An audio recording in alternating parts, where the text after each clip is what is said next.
Hey guys, Joel Frank here, market analyst for YouTrading, and in today's video we're going to be giving a bit of a fundamental update and a look across markets, what's been happening, and pretty much to sum it up in one line, US inflation data has come in. It was cooler than expected, and we're seeing some big market moves. So before we talk about the big market moves that we're seeing, let's just take a look at the calendar and actually have a proper look at this data. So you can see the headline US Consumer Price Index was unchanged in July against expectations for a 0.2% rise, and that's a big deceleration after the 1.3% rise that was seen in June. Now, this is pretty much all down to a 20% drop in gasoline prices, okay? But there were some signs of cooling in other areas as well, which is why you also saw the month-on-month rate of core CPI also fall from 0.7 to 0.3%, which was also below expectations. So good signs, okay? In terms of the year-over-year numbers, headline 8.5%, below expectations for 8.7%, a big drop from 9.1% in June. Core remained the same, 5.9% against expectations for a rise to 6.1%. Okay, across the board, good news pretty much on the inflation front, and this has really given some legs to the idea that inflation in the US has now peaked, okay? And if you look at commodities markets, well, energy anyway, let me just show you really quickly. Oil prices have continued to head lower in August as well, which is a good sign that this deceleration in inflation is set to continue, okay? So it's not, looks like it's not just going to be a one-off. Obviously, we've also had the July other data in July, like the ISM data, which showed that the inflation faced by businesses is declining. You've got anecdotal evidence from businesses talking about inflation having peaked and having massive inventories, which is deflationary. I think it was Elon Musk who was saying earlier this week that he thinks we've hit peak inflation. So that narrative has definitely been given a boost. So how has it affected markets? Well, we'll start off with the Dixie, which is the first chart that I had up. You can see big drop here, 1.3% lower, and I've zoomed right out. We're actually at the lowest now since in just over a month. We just pipped that low from last week. But you can see there's this uptrend that had been in place since pretty much February. And it looks like we've broken below it, okay? Also broken below that 50-day moving average. So the next sort of areas that I'm going to be looking at is, well, let's just talk about this Fibbo that I've got on the chart really quickly. This is a Fibonacci retracement from the 2021 low to the 2022 high. Okay, so we got the 23.6% fib here at 104.20. Then below that we got this support here around 103.30. Then this is the area that I think is probably the best to be looking at. Excuse that helicopter going over.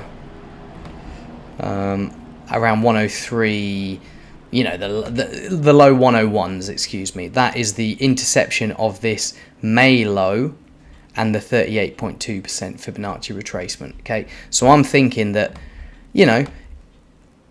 as I'm about to show you, risk appetite has been given a substantial boost, and because of the peak inflation narrative and reduced fears about Fed tightening.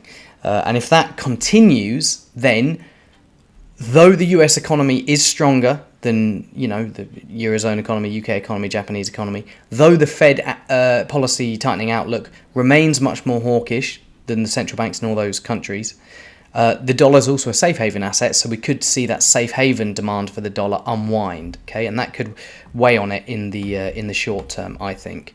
Let's just quickly have a look at the other major currency pairs. You can see euro dollar, it's pushed to 1 month highs above 103. Cable, not at 1 month highs, but we're approaching those highs from last week or the start of the month. And we're back in the 122s. And let's just look at dollar yen. Under pressure, tracking a drop in US bond yields. Big drop in US bond yields, actually. Let me just tell you. The 2-year yield is down 18 basis points. The 10-year yield is down 8 basis points. So that's actually a good sign, because it means that obviously the yield curve's been in this massive inversion, the deepest inversion since before the financial crisis, and that is a big unwind of some of that inversion, because this lower inflation means a better economic outlook, because it means that potentially the Fed isn't going to have to be so aggressive with its rate hikes, and that will support the economy. Let's talk about risk assets then, if I can type. US 500. CFD that tracks the S&P 500 future. I mean, the US session's actually started now, but we did manage to hit the highest levels since we actually went above 4,200, which means the highest levels since late May. So good stuff there if you're an equity bull. Let's look at the let's look at the Nasdaq 100 as well, if I can get it up. There we go. Also, looks like we're going to push back towards these recent highs, or we've already had a go. I can show you stuff like Bitcoin too. Bitcoin was up, and Ethereum hit new highs since early June, above 1,800 again. So yeah, stocks, crypto rallying. Things are looking good. Things are looking very, very good. Oil, not so much. Not so much. You know, global economy still seen to be slowing. Oil is much more sort of focused on global markets as opposed to US markets. So it's like, yeah, okay, maybe the US is doing quite well, but the Eurozone, China, UK, other major economies, not looking so good. So it looks like we're going to continue within this negative trend line for now, unless something big changes on the fundamental front, which it doesn't seem to have done this week. So yeah, guys, that's a video. Hope you all enjoyed it, and I will see you all in the next one.